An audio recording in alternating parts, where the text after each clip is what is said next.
हमारे देश भारत की हमेशा से ही एक खासियत रही है कि हमारे देश में कभी भी चमत्कार और सामर्थ्य की कमी नहीं रही।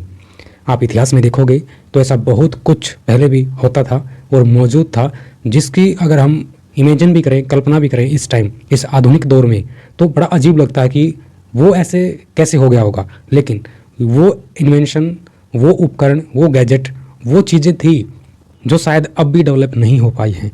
वो हमारे इतिहास में वर्णित हैं। हज़ारों साल पहले हमारे देश में ऐसा कुछ मौजूद था जो आज की साइंस, आज की जनरेशन उसको डेवलप नहीं कर पाई है। बहुत बड़े बड़े शोधकर्ता हैं, बहुत बड़े बड़े साइंटिस्ट हैं, वो दिन रात इसी कोशिश में लगे रहते हैं कि हम कुछ ऐसा इन्वेंशन करेंगे दुनिया आश्चर्य में पड़ जाए।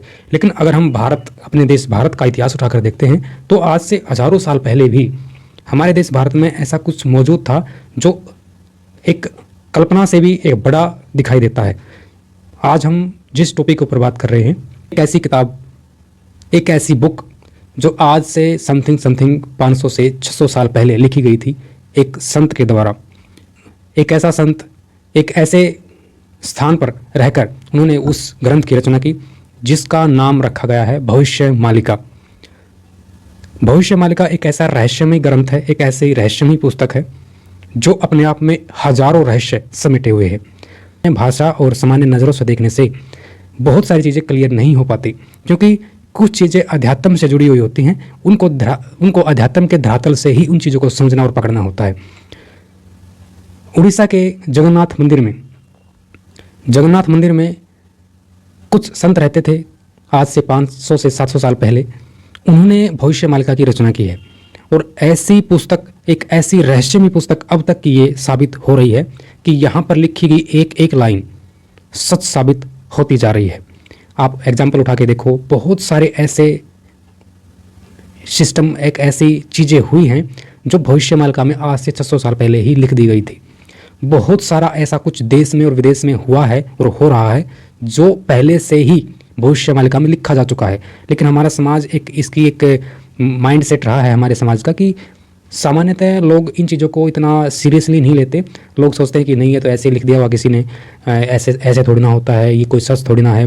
बहुत सारे मिथ्स इसके साथ जुड़ जाते हैं। लेकिन जब चीज़ें घटित होती हैं तो अकल ठिकाने आती है कि नहीं, वहाँ पर ऐसा पहले से ही बोला गया है।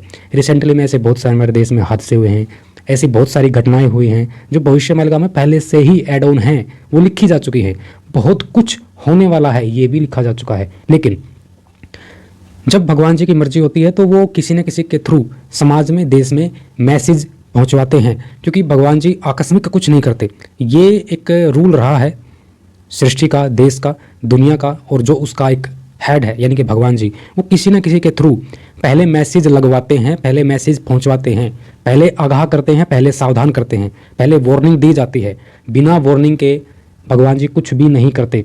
और अगर हम इस चीज़ को समझें कि भविष्य मालिका को सबसे बड़ी वार्निंग माना जा सकता है, इसमें कोई भी दो राय नहीं है।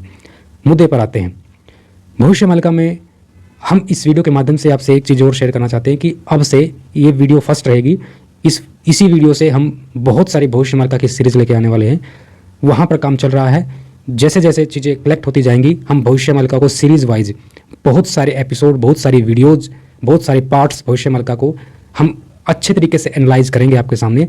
आप चैनल के ऊपर बने रहना। अगर चैनल के ऊपर पहली बार आए हो तो चैनल को सब्सक्राइब भी कर देना, क्योंकि हम भविष्य मालिका से जुड़ी सारी घटनाएं, सारे तथ्य और सारे फैक्ट, जो एक हिडन फैक्ट है, जो एक वास्तविक तथ्य हैं, जो आपके सामने आने चाहिए ताकि आप अवेयर हो जाओ, ताकि आप किसी को अवेयर कर दो। इन सब के लिए ज़रूरी है कि आप चैनल के ऊपर बने रहना।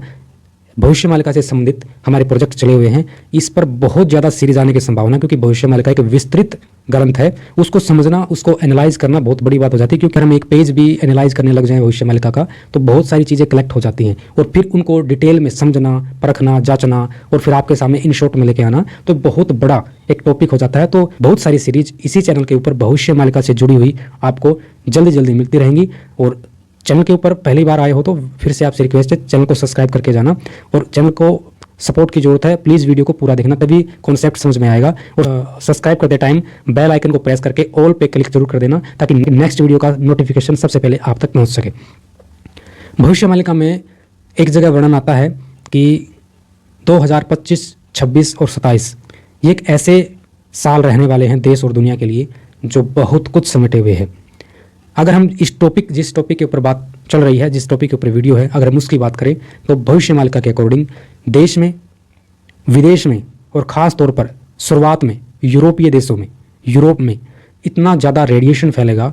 रेडिएशन मीन्स ऐसे ऐसे विस्फोटक चीज़ें प्रभावी होंगी, जैसे न्यूक्लियर वार, एटम बम, बहुत सारे ऐसे वेपन्स देश और दुनिया बनाकर बैठी है कि वो सेकंडों के हिसाब से किसी को भी मिट्टी में मिला सकते हैं। तो ये विनाशकारी जो चीज़ें बनी हुई हैं, ये अपना असर भी दिखाएंगी अकॉर्डिंग टू भविष्यमालिका। हम नहीं चाहते और भगवान जी से यही प्रार्थना है कि देश और दुनिया में शांति बनी रहे, लेकिन भविष्यमालिका ने सालों पहले बहुत कुछ क्लियर किया हुआ है। वही चीज़ें इन शॉर्ट में हम आपके सामने लेके आ रहे हैं कि इतना रेडिएशन फैलेगा कि सांस लेना मुश्किल हो जाएगा, इतना रेडिएशन फैलेगा कि पानी गंदा हो जाएगा, इतना रेडिएशन फैलेगा कि पेड़ पौधे सूख जाएंगे, इतना रेडिएशन फैलेगा कि ज़मीन में फसलें नहीं होंगी, और इतना रेडिएशन फैल सकता है कि पानी सूखता चला जाएगा, इतना रेडिएशन फैल सकता है कि बिजली, इंटरनेट और यहाँ तक कि उपग्रह तक जो ऊपर सैटेलाइट सिस्टम सेट किए हुए हैं वैज्ञानिकों ने, वो सारी चीज़ें डैमेज होना स्टार्ट हो जाएंगी। भविष्यमालिका में एक भविष्यवाणी ये भी है कि सबसे पहले प्रकृति आर्टिफिशियल चीज़ों को आउट करेगी सृष्टि से। बात समझ रहे हो आप इसको? आर्टिफिशियल चीज़ें जैसे बिजली, जैसे इंटरनेट और जितनी भी चीज़ें साइंस ने बनाई हैं, उन सब को प्रकृति द्वारा तहस नहस कर दिया जाएगा। सोचो क्या सिचुएशन होगी, कैसा माहौल होगा, कैसे दिन होंगे और कैसी रातें होंगी।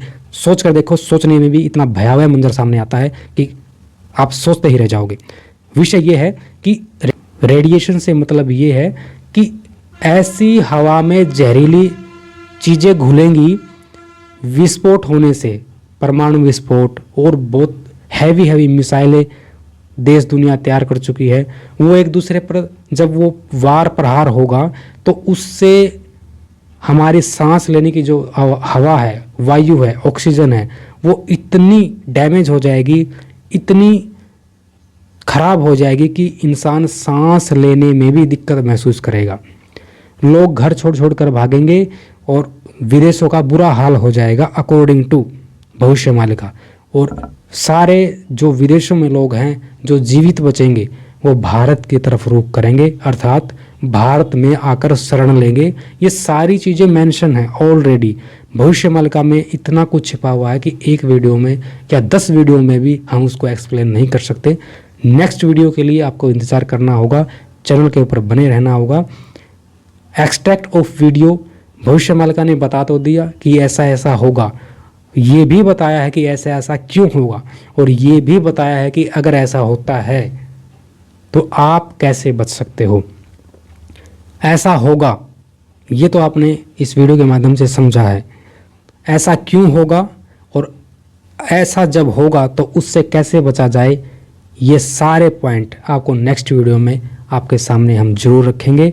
बने रहें द रियल रिसर्च के साथ। यहाँ तक बने रहने के लिए बहुत बहुत धन्यवाद। नमस्कार।